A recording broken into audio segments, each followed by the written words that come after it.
بسم اللہ الرحمن الرحیم۔ السلام علیکم۔ جی ایم اردو نیوز کے ساتھ میں ہوں ناصر نقوی، آج کی خبریں اور تبصروں کے ساتھ۔ ناظرین، بہت سی خبریں اچھی اور بری، ایک خوشخبری بھی آپ کے لیے جو میرے لیے اور آپ کے لیے ہے، وہی بتاؤں گا آپ کو۔ لیکن جو وزیر اعظم پاکستان ہے، انہوں نے یہ کہا ہے کہ ہم دہشت گردی کو پنپنے نہیں دیں گے دوبارہ، اور اس سے ڈٹ کر مقابلہ کریں گے، یہ انہوں نے کہا۔ اور سلامتی کمیٹی کی جو میٹنگ ہوئی ہے اس میں بھی سارے فیصلے کیے گئے اور ساری تجاویز پر غور کیا گیا، جس میں ہماری سیکورٹی ایجنسیاں بھی موجود تھیں اور باقی لوگ بھی، مطلب اہم ارکان یعنی وزراء وغیرہ بھی اس میں شامل تھے۔ اب ایک طرف تو یہ وزیر اعظم نے کہا، لیکن دوسری طرف آپ دیکھیں تو بلوچستان میں کل پھر دہشت گردی ہو گئی۔ ایک تو مسجد میں فائرنگ ہوئی جہاں سابق چیف جسٹس جو تھے نور مسکان، وہ ہلاک ہو گئے، شہید ہو گئے، اور دوسری جانب جو ہے وہ دھماکہ بھی ہوا مستونگ میں، اور ایک کالعدم تنظیم نے اس کی ذمہ داری بھی قبول کر لی۔ یہ سب کچھ کیا ہو رہا ہے، کیسے ہو رہا ہے، اس پہ بات چیت کریں گے۔ لیکن کل جو ہے بڑا ایک اہم دن ہے پاکستان کی تاریخ کا، جس میں ضمنی الیکشن ہونے جا رہے ہیں، اور ان الیکشنوں میں تحریک انصاف نے صرف ایک ہی امیدوار کھڑا کیا، اور وہ ہیں تحریک انصاف کے سربراہ سابق وزیر اعظم عمران خان۔ اب کل جو بھی رزلٹ نکلے گا اس کے بعد پھر لانگ مارچ کی باتیں ہوں گی، یا باقی جو جد و جہد ہے حقیقی آزادی کے حوالے سے، حقیقی جمہوریت کے حوالے سے، وہ باتیں آگے چلیں گی۔ سپریم کورٹ نے آرٹیکل 63A اس کی وضاحت کر دی اور پورا ایک تفصیلی فیصلہ جاری کر دیا، جس کے مطابق یہ ہے کہ رکن اسمبلی کا جو پارٹی منشور سے یا پارٹی کے جو سربراہ سے پارٹی کے جو ہدایات کے بغیر ووٹ دے گا، وہ ووٹ تسلیم نہیں کیا جائے گا۔ اور ان کا کہنا یہ ہے کہ ایسا ہونا جو ہے وہ نظام جمہوریت کے خلاف جاتا ہے، یعنی جمہوریت کو کمزور کرتا ہے۔ دوسری جانب جب پنجاب حکومت نے فیصلہ کیا ہے کہ 5 نئے اضلاع بنا دیے جائیں، جس میں تونسا شریف بھی ہے، مریب بھی ہے، وزیر آباد بھی ہے، اور کوٹ ادو بھی شامل ہے، اور اس کے ساتھ جو ہے وہ تلہ گنگ بھی ہے۔ ان کا کہنا یہ وزیر اعلیٰ پنجاب کا کہ ہم لوگوں کو ان کی دہلیز پر جو ہے وہ خدمت کرنا چاہتے ہیں، سہولت دینا چاہتے ہیں، اس لیے ہم نے 5 اضلاع اور بنا دی ہے۔ ضمنی الیکشن کل ہے اور اس حوالے سے بھی بات چیت ہوگی۔ اور یہ جو بریک ڈاؤن ہوا تھا بجلی کا، اس کی بات یہ ہے کہ آپ تک اطلاع پہنچا رہا ہوں کہ ابھی تک پاکستان کے بہت سے علاقوں میں یہ گدو ٹرانسمیشن کے حوالے سے سارا مسئلہ کھڑا ہوا تھا، اور اس کی تحقیقاتی کمیٹی بھی بنا دی گئی تھی، سی ای او کو باقاعدہ معطل بھی کر دیا گیا، اس کے خلاف مقدمہ بھی بنا دیا گیا۔ لیکن ابھی بھی پورے پاکستان میں کچھ علاقے ایسے ہیں جہاں بجلی بحال نہیں ہو سکی۔ تو بجلی سے ہی بات شروع کرتے ہیں۔ بجلی کا فیصلہ ہوا ہے کہ فیول ایڈجسٹمنٹ کے سلسلے میں اب 3 روپے 40 پیسے جو ہیں وہ پھر بڑھا دیے جائیں گے، یعنی یہ آپ کے لیے ایک بدخبری ہے۔ اور دوسری بدخبری یہ ہے کہ آج ہے گزشتہ روز ہو گئی، یعنی 15 تھی، آج 15 اکتوبر سے لے کے 15 مارچ تک جو ہے صرف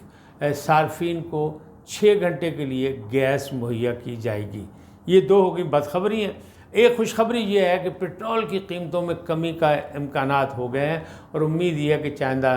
چند آئندہ دنوں میں جو ہے یہ خوشخبری آپ کو سنا دی جائے گی، اور تقریباً 11 روپے جو ہے اس کی قیمت میں کمی ہوگی۔ بات آتی ہے وہی دہشت گردی کے حوالے سے۔ تو یہ جو دہشت گردی پر قبضہ کیا ہوا ہے کچھ دہشت گردوں نے یا کالعدم تنظیموں نے، ان کا ازالہ کس طرح ہوگا؟ کل 1 to 1 ملاقات بھی ہوئی وزیر اعظم کی سپہ سالار سے، اس میں بہت سی باتیں ہوئی، جو بین الاقوامی انہوں نے دورے کیے، امریکہ گئے، قازقستان گئے، اس کی بھی انہوں نے آگاہی دی، اور سی پیک کے حوالے سے بھی بات کی گئی کہ سی پیک کو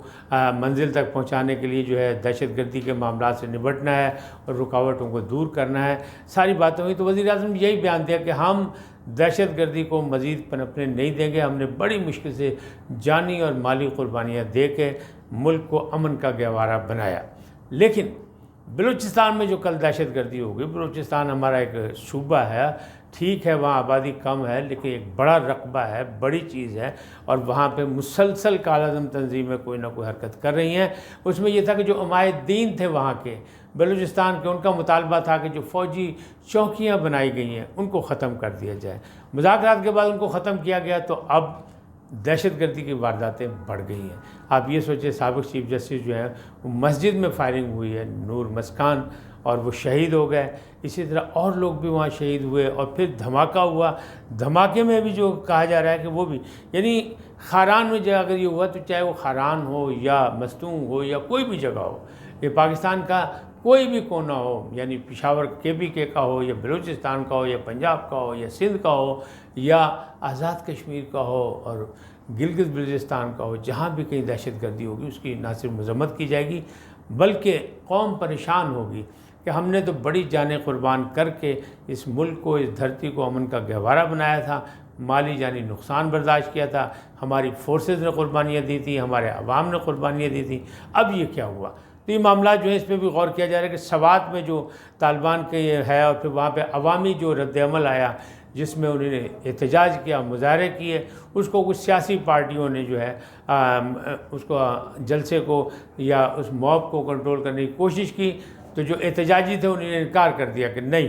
یہ سیاسی نہیں ہے، یہ عوامی اجتماع ہے، اس میں کوئی سیاست نہیں ہوگی۔ انہوں نے کہا نہ، ہم یہاں دہشت گردی نہیں ہونے دیں گے، اور حکومت کو چاہیے کہ یہاں وہ اقدامات کرے جس اقدامات سے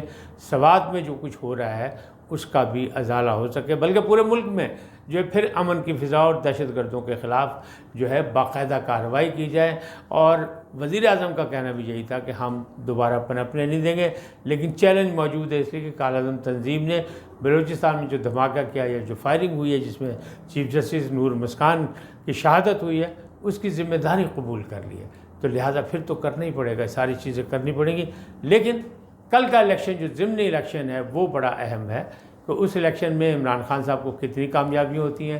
کتنی سیٹیں وہ جیتتے ہیں، کیونکہ وہ تنہا الیکشن لڑ رہے ہیں۔ لیکن کل جو انہوں نے کراچی میں جلسے سے خطاب کیا اس میں انہوں نے یہ کہا کہ کرپشن کے خلاف کوئی میں نے صرف ٹھیکہ نہیں لیا کہ میں نے ہی سب کچھ کرنا ہے، آپ لوگ میرا ساتھ دیں، آپ میرے ہاتھ مضبوط کریں، آپ مجھے ووٹ دیں، آپ مجھے کامیاب کریں، آپ تحریک انصاف کا ساتھ دیں تاکہ ہم کرپٹ لوگوں کے خلاف جو ہے وہ آخری لڑائی لڑ سکیں۔ بہرحال یہ ساری چیزیں انہوں نے کہیں۔ اسی طرح جو آرٹیکل 63A کا جو فیصلہ آیا ہے وہ بھی آنے والی سیاست پہ بہت اثر انداز ہوگا اور اس کی روشنی میں بھی بہت سی چیزیں ہوں گی۔ اب کل کا ضمنی الیکشن جو ہے وہ مستقبل کی سیاست کی راہیں ہموار کرے گا کہ کیا ہونا ہے۔ کل کے ضمنی الیکشن کے بعد جو ہے وہ تیزی آئے گی سیاست میں، یعنی ملک کی سیاست میں تیزی آئے گی، اور یقینی بات ہے کہ آنی بھی چاہیے۔ اور میں نے تو بہت پہلے سے کہا ہوا کہ 16 کے بعد لانگ مارچ کی بھی یہ کال دے دیں گے عمران خان صاحب۔ حالات تو ایسے نہیں لگ رہے کہ فوری طور پہ کال دیں، لیکن جو اندازے تھے وہ یہی ہے کہ انہیں 16 کے بعد کال دے دینی چاہیے۔ لیکن کل کے جو بھی نتائج آئیں گے اس کے بعد سیاست میں تیزی آئے گی۔ اب دیکھیے کل کیا ہوتا ہے، کیا عمران خان کے اندازے صحیح ہیں یا حکومتی پارٹی یعنی مسلم لیگ نون کے یا PDM کے جو نامزد لوگ ہیں ان میں سے کچھ بھی جیتتے ہیں، سیٹیں ساری عمران خان جیتتے ہیں یا نہیں جیتتے۔ لیکن مسئلہ تو پھر بھی رہے گا کہ اگر تمام سیٹیں بھی عمران خان جیت لیں تو ایک بار پھر ضمنی الیکشن ہوں گے، کیونکہ ایک سیٹ سے آگے نہیں جا سکے۔ ابھی تو ان کی پچھلی نشست بھی جو استعفیٰ قبول نہیں ہوا، تو یہ معاملات جو ہیں صرف پیچیدہ کرنے کے لیے سارا کچھ ہو رہا ہے۔ تاہم کسی نہ کسی طریقے سے، چاہے چور ڈاکو کسی کو بھی کہیں، آپ پیپلز پارٹی کو کہیں، نون لیگ کو کہیں، مولانا صاحب کو کہیں، یا کسی کو بھی کہیں، باپ کو کہیں، MQM کو کہیں، جس کو دل چاہے کہیں، لیکن یہ جو پریکٹس شروع ہوئی ہے اس میں سیدھی بات ہے کہ قومی خزانے پہ ڈاکہ پڑے ہی پڑے، اس لیے کہ الیکشن کمیشن نے تو انتظامات کرنے ہیں، اخراجات ہونے ہیں، رینجز تعینات کر دی گئی پنجاب میں خاص طور پہ کیونکہ یہاں ریڈ الرٹ تھا، اور باقی بھی جگہ جو ہے فوج بھی بلائی جا سکتی ہے، بلائی جا رہی ہے۔ تو یہ سارے اخراجات کون پورے گئے؟ قومی خزانے سے ہوں گے۔ تو اس کو بھی افہام متفہیم سے معاملہ آئندہ کے لیے طے کرنا پڑے گا۔ عمران خان جذباتی ہیں یا وہ اپنی منزل پر پہنچنا چاہتے ہیں اور وہ سمجھتے ہیں حقیقی جمہوریت کے لیے سب کچھ ضروری ہے؟ کیوں کہ پوری قوم اس بات پر متفق ہے کہ جمہوریت لوڑی ہو، لنگڑی ہو، جیسی بھی ہو، جمہوریت ہی ہونی چاہیے، چاہے اس کے فائدہ ملے یا نہ ملے۔ آج اتنا ہی، پھر ملیں گے نئی خبروں کے ساتھ، نئے تبصروں کے ساتھ۔ اللہ نگہبان۔